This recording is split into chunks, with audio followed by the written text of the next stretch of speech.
Shalom from Israel to all of Daystar viewers around the world.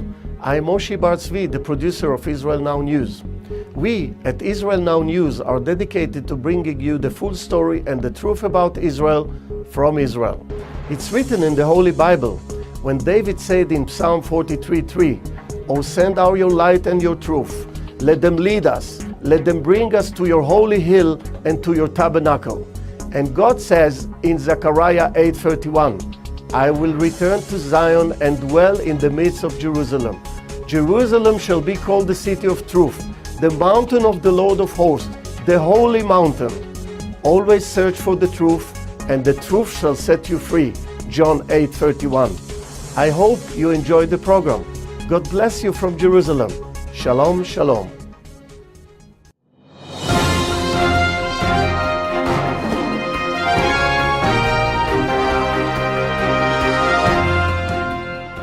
Welcome to Israel Now News. I'm Yochanan Elron. And I'm Erin Viner. In our top story, Hezbollah has threatened to attack Israel. Iran's satellite army in Lebanon has warned that it is prepared to attack Israel if Western powers intervene in Syria. Hezbollah is the ruling party in the Lebanese government. In an interview given to the Palestinian News Network, a spokesperson for the terrorist organization said that it is willing to divert attention from the Syrian arena by engaging the IDF in battle. Israel has released intelligence information that Hezbollah and Iran are providing weapons to the government of Bashar al-Assad to aid in the suppression of the Syrian opposition. Hezbollah is believed to have a stockpile of more than 30,000 missiles that can be fired into Israel.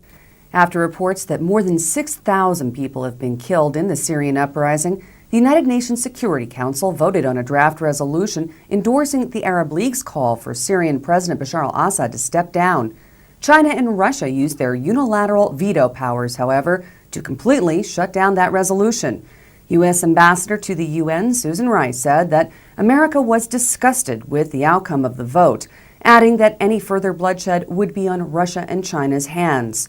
Beijing defended its decision to veto the UN measure, saying that the vote was called before discrepancies in the proposal were resolved, and that while it wants to see an end to the violence in Syria, it does not support UN intervention. The United States has promised to heighten sanctions against Syria in hopes that economic isolation will help end the bloodshed in the streets of the Arab Republic. Staying in Syria, and in one of the bloodiest massacres to date, activists claim more than 200 people were killed in an overnight military assault last week in the town of Homs. Tanks opened fire in residential neighborhoods, riddling houses with bullets, while helicopters were reportedly firing rockets on crowds of civilians. 95 more lives were claimed later in the week as the violence raged on in Homs. The Syrian government insists that they are fighting terrorists in the city who are attempting to divide and sabotage the country. Russia has sent an envoy to Damascus to meet with President Assad and discuss ways to end the uprising. A senior member of the Syrian opposition said that the crackdown in Homs was meant to prove to Russia that Bashar al-Assad remains in control and is capable of serving as president. Israeli archaeologists have announced an exciting find in the hills of Jonah near the city of Ashdod. According to Jewish tradition, the tomb of Jonah is located on a hilltop overlooking the Mediterranean Sea.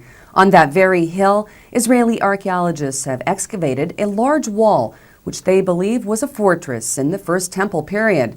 The massive walls have been dated to the early 7th century BCE. The Hill of the Prophet Jonah is the highest mount in the area and likely looked out over the ancient port and Tel Ashdod.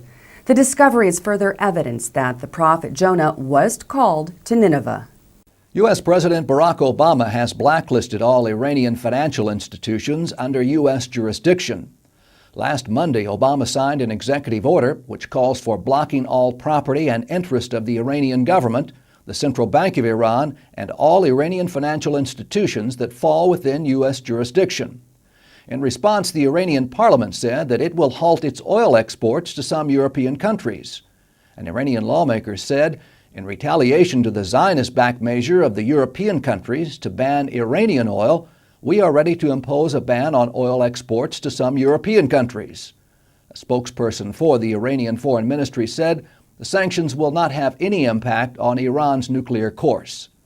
These latest sanctions are intended to increase inflation and further erode Iran's currency.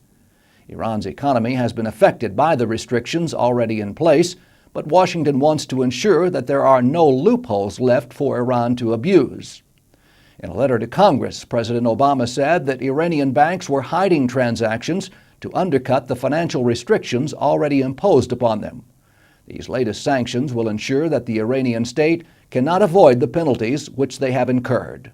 The rival Palestinian factions, Fatah and Hamas, have agreed to form a Palestinian unity government led by PA President Mahmoud Abbas. After a year-long stalemate, the parties have been able to revive the agreement for the formation of a Palestinian unity government.